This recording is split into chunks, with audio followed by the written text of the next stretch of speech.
पापाचरण से धन कमाया हो तो उसको ऐसी जगह दान कर दो जहां दूसरों की दवाइयां होती हो, दूसरों के कष्ट निवारण होते हो, दूसरों का उदर पोषण होता हो, वस्त्र आदि, गऊओं का चारा आदि अगर हो अधर्म पूर्वक कमाया हो तो हटा देना, नहीं मरोगे तो दुर्गति होगी और जिंदा में परिवार को नाश कर देगा वो धन। लिख लो हमारे शब्द, जिंदा में जिनके लिए तुम एकत्रित किया उनका नाश करेगा, बुद्धि का नाश, स्वास्थ्य का नाश, तांडव मचाएगा घर में अधर्म का धन, और मरोगे तब कह रहे कि तुम्हारी दुर्गति कर देगा। वही अधर्म का कमाया धन यहाँ बैंक में रह जाएगा, उसका कमाने का जो कर्म था वो तुम्हारी दुर्गति कर देगा। महाराज अत्रि कह रहे हैं तस्मान ग्राह्य में वही तत् सुखमानंत्यमिच्छता, इसलिए परम सुख प्राप्ति के लिए अधर्म पूर्वक धन कमाने की इच्छा मत करो।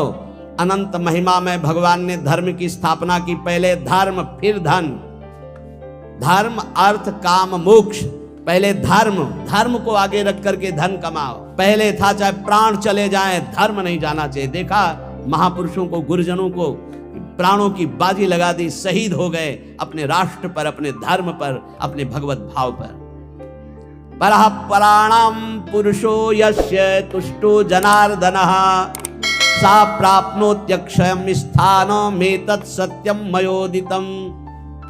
इस माया से परे परमात्मा है, वह परम पुरुष जनार्दन श्री कृष्ण जिस कार्य से जिससे संतुष्ट हो गया वही परम सुखी, वही परम धनवान, वही अक्षय पद को प्राप्त करता है। मैं सत्य सत्य सत्य कहता हूं। इसलिए मानव जीवन प्राप्त करके धर्म का आचरण करो। धर्म के द्वारा संपादित किया हुआ तुम्हारा जीवन, जितने भी कर्म, वो तुम्हें महासुख प्रदान करेंगे।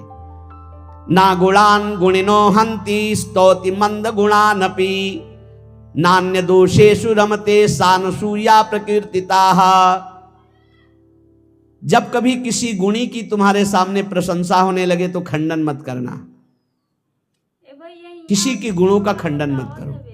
और जब किसी के दोषों की चर्चा होने लगे तो कान में अंगुली डाल के वहां से चले जाओ।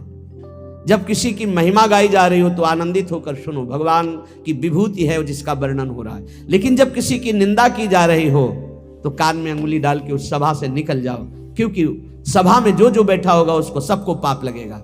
द्रौपदी जी को निर्वस्त्र करने का आदेश दुर्योधन ने दिया, उठ के चले जाना चाहिए। भीष्म जी को, द्रोणाचार्य जी को, अश्वत्थामा जी को, इन बड़े बड़े महापुरुषों को नहीं गए ना, नहीं रोका ना। कुछ भी हो, अगर भीष्म जी खड़े हो जाते तो किसी की ताकत थी बोले, परिणाम क्या होगा? भगवान ने सबको मार के गिरवा दिया, सबको दंड भोगना पड़ा। जिस सभा में शास्त्र निंदा हो रही हो, संत निंदा हो रही हो, भगवत भक्त निंदा हो रही, धर्म की निंदा हो रही हो, आपकी सामर्थ्य तो उसकी जबान बंद कर दो, नहीं तो कान में अंगुली डाल उठ के चले जाओ। उत्तम बात यही, कान में अंगुली डाल उठ के चले जाओ, क्योंकि सामर्थ्य की बात कानून विरुद्ध हो जाएगी। कुछ भी करना कानून के विरुद्ध होगा। परस्मिन् बंधु वर्गे वा मित्रे द्वेषे रिपौ तथा आपन्ने रक्षितव्यम तु दयैषा परिकीर्तिताः।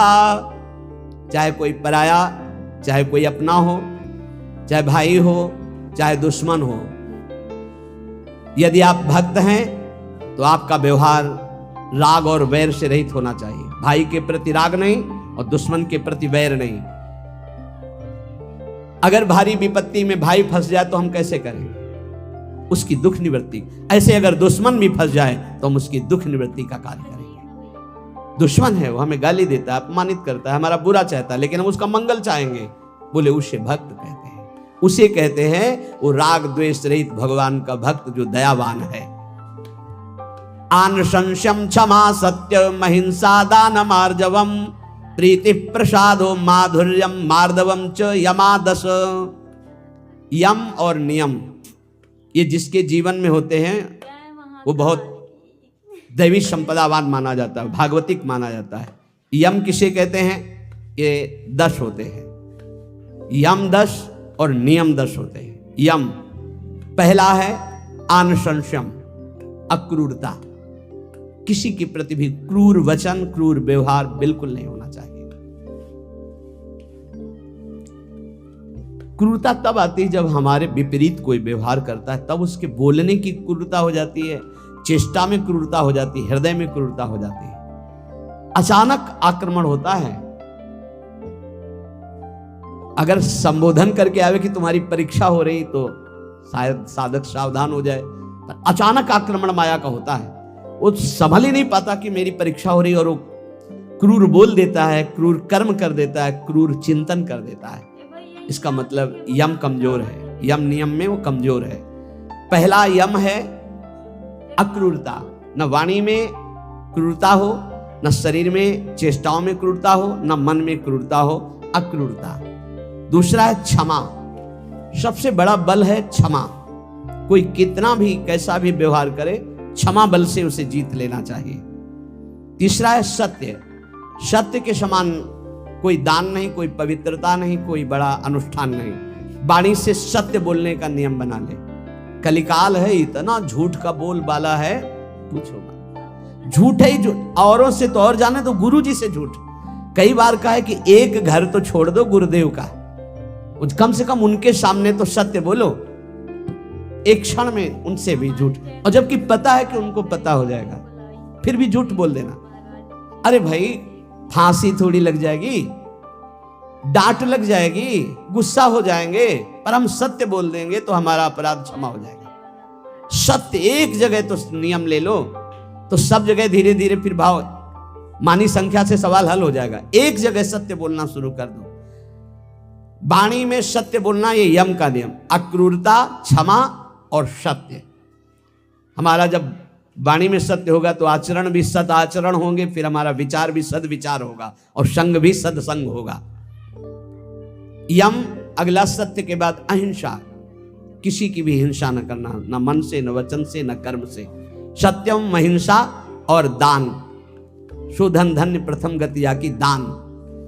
बस दान का तात्पर्य इतना ही समझ लो, अहंकार रहित त्वदीयम वस्तु गोविंदम तुभ्यमेव समर्पये।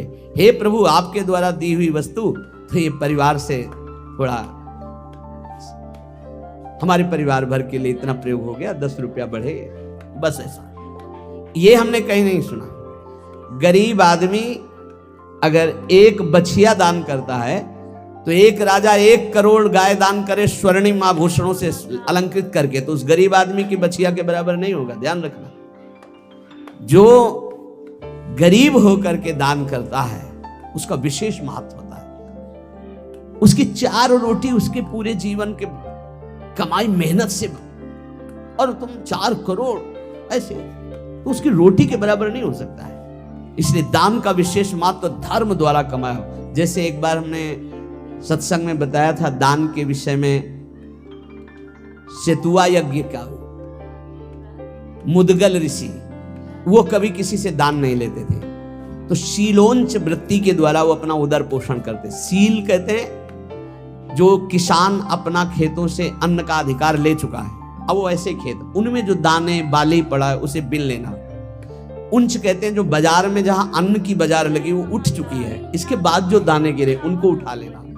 तो वो ऐसे 2-4 किलो सब मिला करके होता होगा। उससे 12 महीना सतुआ बना लेते थे, और उसको थोड़ा थोड़ा 12 महीना, और उसी से तप करते थे। एक दिन वो सतुआ पिसा के रखे ही कि इतने में परीक्षार्थ के लिए भगवान अतिथि रूप में, बहुत भूखा हूं हे ऋषि, क्या हमारे उदर पोषण की व्यवस्था हो सकती है? तो उनका हाँ भाई, तो साल भर के लिए सतुआ एकत्रित ही किया। वो परोसते गए, वो पाते गए, और पूरा साल भर के लिए जो एकत्रित किया था वो सब सतुआ पा गए।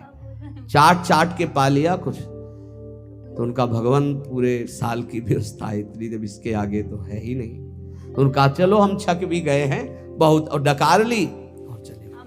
तो एक नेवला वहां से निकला, तो जो 2-4 दाने सतुआ के गिरे थे वो उसके शरीर में छू गए, तो स्वर्णिम हो गया, आधा स्वर्ण का। बड़ा उसको चमत्कार मिला। तो जब सुना महाराज युधिष्ठिर की राजसूय यज्ञ हो रही, इतनी बड़ी ब्रह्मा शंकर आदि बड़े बड़े महापुरुष, स्वयं भगवान सच्चिदानंद श्री कृष्ण द्वैपायन व्यासदेव जी सब विराज, तो नेवला पूरी पंगतों में लौटता हुआ घूमता। कहीं स्वर्ण का नहीं हुआ तो भगवान श्री कृष्ण के पास से निकलकर महाराज युधिष्ठिर वहीं बैठे थे। कहा महाराज तुम्हारी यज्ञ मुद्गल ऋषि की सतुआ यज्ञ के बराबर भी नहीं है। तो भगवान श्री कृष्ण ने कहा ऐसा क्यों कह रहे हो? आज तक किसी चक्रवर्ती सम्राट ने ऐसी यज्ञ नहीं की जिसमें स्वयं मैं विराजमान हूं और सब मेरी विभूतियां विराजमान हैं और सब शास्त्रीय पद्धति से हो रही, तुम ऐसी निंदा क्यों कर रहे हो महाराज राजसूय यज्ञ की, युधिष्ठिर की। तब उन्होंने पूरी कथा सुनाई कि सतुआ यज्ञ वाली। बोले महाराज मैं पूरा लौट के देख लिया है कि रुआ भी सोने का लय हुआ, तो हुआ ना आपकी यज्ञ उनसे छोटी। तो भगवान ने कहा हाँ, मुदगल ऋषि की सतुआ यज्ञ के बराबर तो राजसूय यज्ञ है। क्यों? वो अकिंचन, प्रतिग्रह रहित। तो यहां कह रहे दान शब्द मुदगल ऋषि का जोर का हुआ, जो धर्म के द्वारा मेहनत करके कमाता है। जब कोई राधा बाबा से कभी कोई दक्षिणा देने की बात आई, एक बार राधा बाबा ने भागवत सुना तो कहा भाई भागवताचार्य को दक्षिणा देनी चाहिए, कोई दक्षिणा देगा? पर धर्म की कमाई का, अगर पाप की कमाई का दिया तो समझ ले किसी की जेब में। एक जो घास खोदना सेवा करना, तो उसने कहा बाबा 50 पैसा या 100 रुपया हम दे सकते हैं। बोले हाँ बस इतना ही काफी है। बाबा ने लिया और कहा भागवताचार्य जी से ये है दक्षिणा। वो तो केवल बाबा को प्रसन्न करने के लिए सुनाने आए थे, उनका अर्थ से कोई मतलब नहीं। हिम्मत नहीं पड़ी किसी की 10-5 रुपया देने की, केवल वो एक घास खोदने वाला, बाबा मेरी कमाई धर्म की है, ये 100 रुपया या 50 पैसा, चाहो तो 50 ले लो 50 पैसा, या चाहो तो 100 रुपया, इससे ज्यादा हमारे पास व्यवस्था भी नहीं। ये दान वही जो मेहनत के द्वारा किया हुआ। फिर दूसरे को यम, आगे नम्रता, नम्रता विद्या विनयम ददाति। आज पढ़ लिख करके उद्दंड बनते हैं, पढ़े लिखे। पूछो अपने माता पिता के पैर छूते हो? नहीं। माता पिता कहते हैं कहाँ जा रहे हो?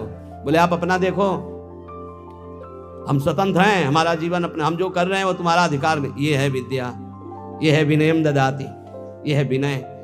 कठोर शब्द बोल रहे हैं माता पिता को, उद्दंडता पूर्वक व्यवहार कर रहे हैं, गुरु का उपहास कर रहे हैं, टीचर का उपहास कर रहे हैं। बच्चों को देखो ना, टीचर का उपहास कर रहे हैं। नम्रता विद्या से आती है, विद्या विनयम ददाति। पढ़ना लिखना ये तभी सार्थक है जब विनय आ जाए। उल्टा हो रहा है, जितना विद्या घमंड बढ़ता चला जा रहा है, अहंकार बढ़ता चला। विद्या रूप महत्व कुल धन यौवन अभिमान, कुछ नहीं मिला, कोई विद्या नहीं। जो जितना विवेकवान, जितना विद्यावान उतना विनयी पाया गया, घमंडी नहीं पाया गया। क्या उल्टा होता है? क्यों उल्टा होता है? क्योंकि गुरुजनों के चरणों में बैठकर विद्या नहीं ली गई है। इसीलिए पहले गुरुकुलों में भेजा था महापुरुषों के समीप के, वहां विद्या विनय प्रदान करती थी। रजोगुण रहित जीवन, ऋषियों के समुदाय में एक भागवतिक वातावरण।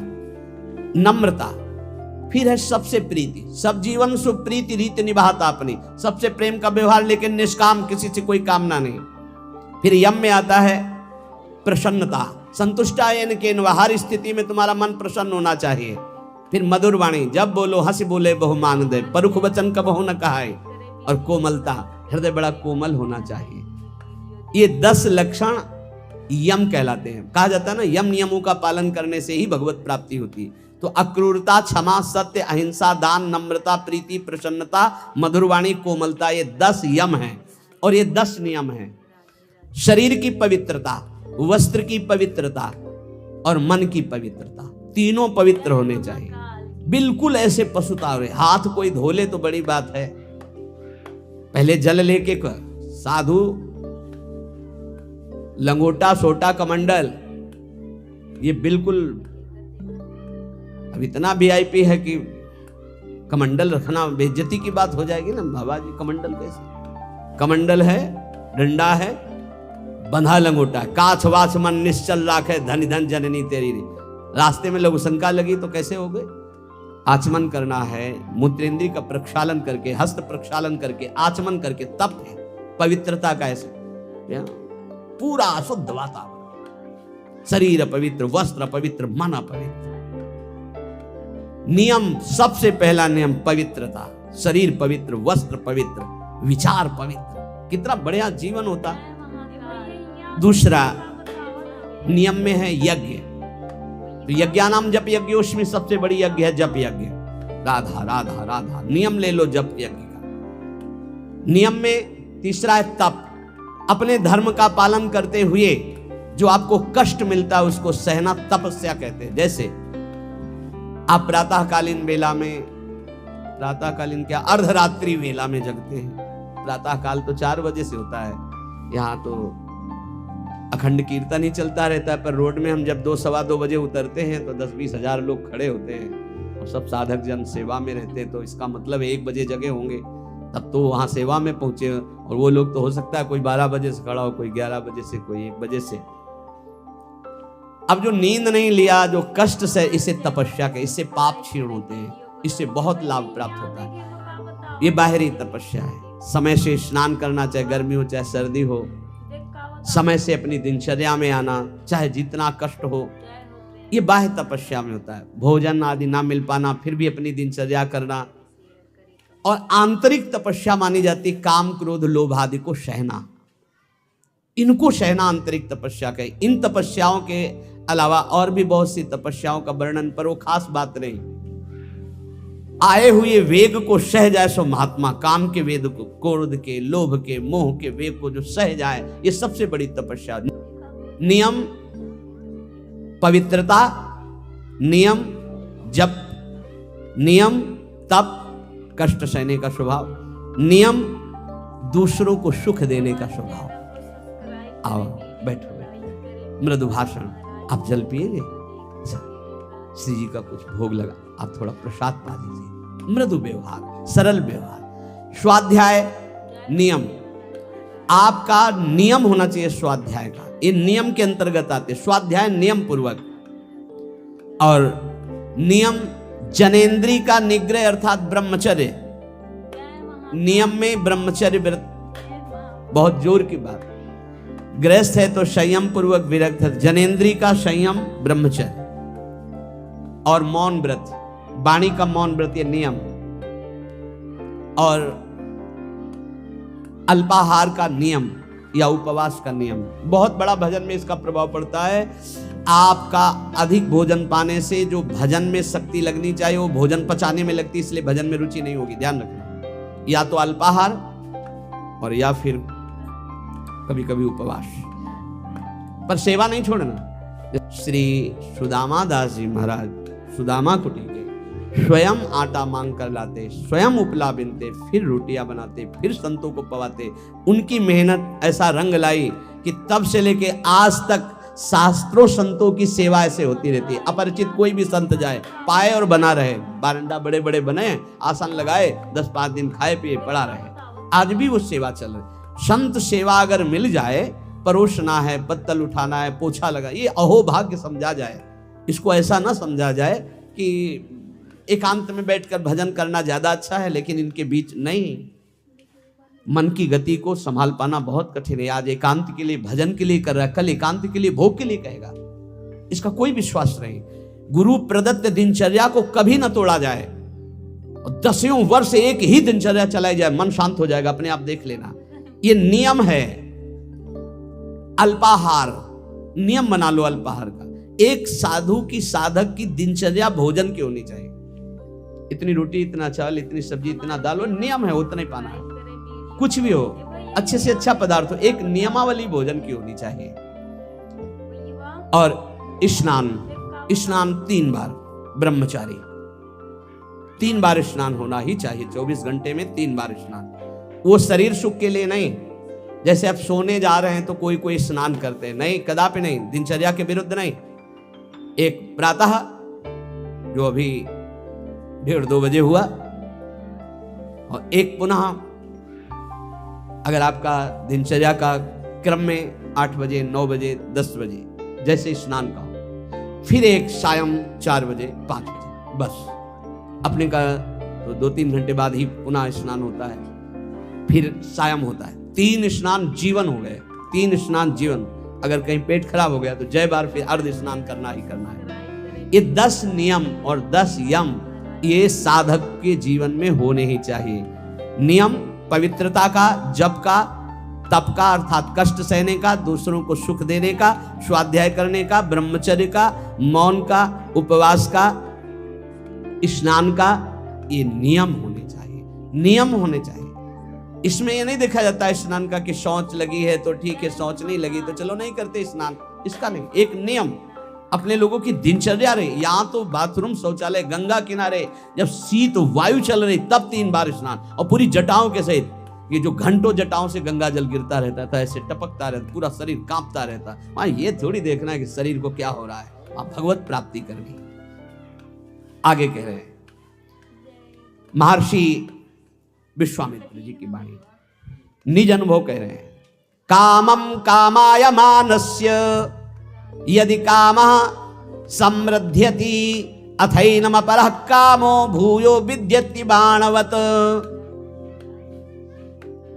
ये भाई सबसे ज्यादा पतन का कार्य होता है काम भोग।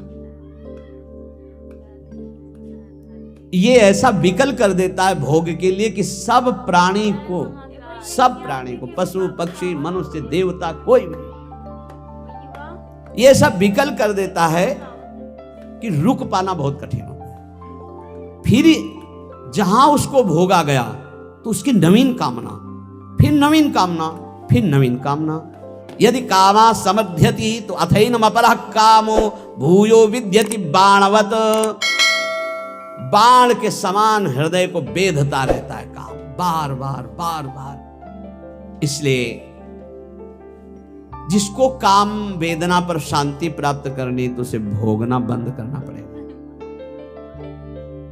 जैसे कुम्हार अपनी मटकी को खूब ठोक बजा के देख लेता है कहीं से फूटी तो नहीं, तब बाजार में रखता है, ऐसे ही भगवान और गुरुजन ठोक बजा के देख लेते हैं बिल्कुल पक्का, जा अब जा, तुझे माया त्रिभुवन में त्रिकाल में भी कभी परास्त नहीं कर सकती। देखो एक चीज ध्यान रखना, गुरुजनों की आंतरिक वृत्ति को पहचानना चाहिए, इनकी इच्छा क्या है,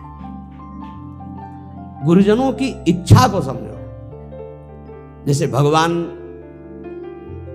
नाना प्रकार की भोग सामग्री सामने भेजेंगे तो आप सोचो कि भगवान के द्वारा ही तो भेजी हुई, नहीं।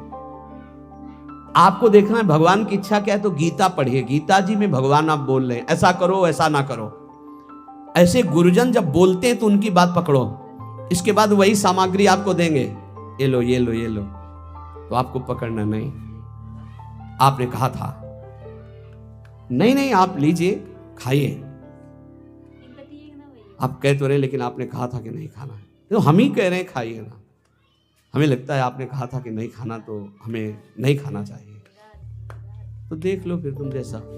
अंदर अंदर वो खुश हो रहे हैं, शाबाश शाबाश निकल जा निकल जा। नहीं मान लो आप खा लीजिए ना, जी हमारा आपने कहा था नहीं खाना चाहिए, वो बहुत सुंदर चल रहा है, चलो भाई ठीक है। उस समय सोचिएगा नहीं कि नाराज हो रहे हैं, पक्की मानिएगा कि सिर्फ आपको ठोक बजा कर देखा जा रहा है, बहुत खुश है वो इस बात से कि आपने संसार के विषयों का त्याग भगवान के लिए किया। सच्ची मानिए, हृदय से आशीर्वाद होता है, हृदय से आह्लाद। बाहर से ऐसे हम भले कैसे यार हम ही तो कह रहे थे खा लेते ना, अब आप कह रहे हो तो, पर आपने ही कहा था कि बार बार उस बात को जो उन्होंने उपदेश किया है उस बात को याद दिलाता रहे। उससे क्या होगा, आप परिपक्व हो जाएंगे। कभी ये मत समझ लें जैसे आद्य गुरु भगवान शंकराचार्य जी मछली खाए तो और लोगों ने मछली, जो शिष्य थे, फिर कांच पिया तो उनकी सामर्थ्य के बराबर हमारी सामर्थ्य, वो जो बोल रहे हैं उसको पकड़ो। ऐसा कई बार हुआ। राधाचरण जी से जब कहते इतनी तुम्हारी हालत ऐसी, आप चले जाओ, बोले डॉक्टर ने कहा दिल्ली ही आना पड़ेगा, तुम तो चले जाओ। तो उन्होंने कहा महाराज जी आपने सत्संग में कहा था कि प्राण चाहे निकल जाए वृंदावन से नहीं जाना, तो हम ही तो कह रहे हैं। नहीं महाराज जी आपने ही कहा था वृंदावन से नहीं जाना, तो अब नहीं जाएंगे। नहीं हम ही कह रहे हैं आप चले जाओ, आप यहाँ जरूर कह रहे हो लेकिन फिर सत्संग में आप फिर कहोगे कि धन्य है उसका जीवन जो मरणासन वृंदावन वास कर। महाराज जी अब नहीं जाएंगे। देख लो भाई, रोग भी वो जो सड़न हुई थी अपने आप ठीक हो गई, और इस समय श्री जी की सेवा में है। ये सब हितजू के महल में विराजमान है, सब हरिवंश महाप्रभु के। श्री हरिवंश शरण जे आए, श्री वृषभान कुंवर नंद नंदन निजकर अपनी चिट्ठी चढ़ाए। न जातु कामा कामानाम उपभोगेन साम्यति, हविषा कृष्ण वर्तमेव भूय एवाभिवर्धते, कामान अभिलषन् मोहान न नरः सुख मेधते। जो कभी ये सोच लेता है कि एक बार भोग लूं मेरी इच्छा शांत हो जाएगी, बहुत धोखे में हो गया, दलदल में कूद गया। अब जैसे आग में घी डाल दे तो प्रज्वलित हो जाती, जे ही भोग की कामना से भोग मिला वो आग पैदा हो गई कि वो भ्रष्ट होता चला जाएगा। इसलिए उपासक को चाहिए कि जब सैकड़ों बार भोग के रोकेगा तो सैकड़ों दिन रोना पड़ेगा, तब जाके कहीं ठीक हो गए। उसका पाप भी बन गया, उसका अभ्यास बन गया, उसका स्वाद मिल गया, बहुत समय लगेगा। और पहली बार में ही यदि रोक लिया तो ऐसे चट से निकल जाओगे। इसलिए भोग की आकांक्षा उत्पन्न होने पर उपासक को पहली वृत्ति में ही रोक लेना चाहिए। ये ना सोचे कि भोग भोगने के बाद शांति मिल जाएगी, नहीं, ऐसे दलदल में फंस जाओगे, फिर निकलना मुश्किल हो जाएगा। इसलिए सत्य नार कहा प्रतपति सत्य तिष्ठति मेदिनी, तुम सत्य नियम धारण करो, सत्य बोलो, सत्य आचरण करो। सत्य के प्रताप से सूर्य तेजस्वी है, सत्य के प्रताप से पृथ्वी जल में नहीं डूब रही। सत्य सबसे बड़ा धर्म है, सत्य बोलने के बराबर कोई पुण्य नहीं है। सत्यवान चाहे तो स्वर्ग लोक जाए, चाहे ब्रह्म लोक जाए, जो चाहे वहां जा सकता है, जो चाहे कर सकता है। 1000 अश्वमेध एक आदमी करने वाला और एक आदमी केवल सत्य बोलने वाला तराजू पे तोला जाए तो सत्य बोलने वाला अधिक पुण्यशाली पाया जाएगा। आप देख लीजिए, अश्वमेध सहस्त्रम च सत्यम च तुलया धृतम, अश्वमेध सहस्त्राधि सत्यमेव विशिष्यते। एक आदमी केवल सत्य बोलता है और एक आदमी 1000 अश्वमेध यज्ञ करता है, तो तराजू पे तौला जाए तो सत्य बोलने वाला श्रेष्ठ पाया। मतलब सत्य से बढ़कर कोई यज्ञ नहीं, कोई दान नहीं, कोई तपस्या नहीं, कोई पुण्य नहीं। इसलिए सत्य का ही वचन पूर्वक बोलना, सत्य का ही चिंतन करना, सत्य का ही आचरण करना, तो सच्चिदानंद रूपाय प्रभु श्री कृष्ण की निश्चित प्राप्ति हो जाएगी। खूब नाम जप करो, जो सत्संग सुना है उसका मनन करो, गंदे आचरणों का त्याग करने का नित्य प्रति उत्साह रखो। भगवान सबको बल प्रदान करेंगे और इसी जन्म में हम सब भगवत प्राप्ति करें।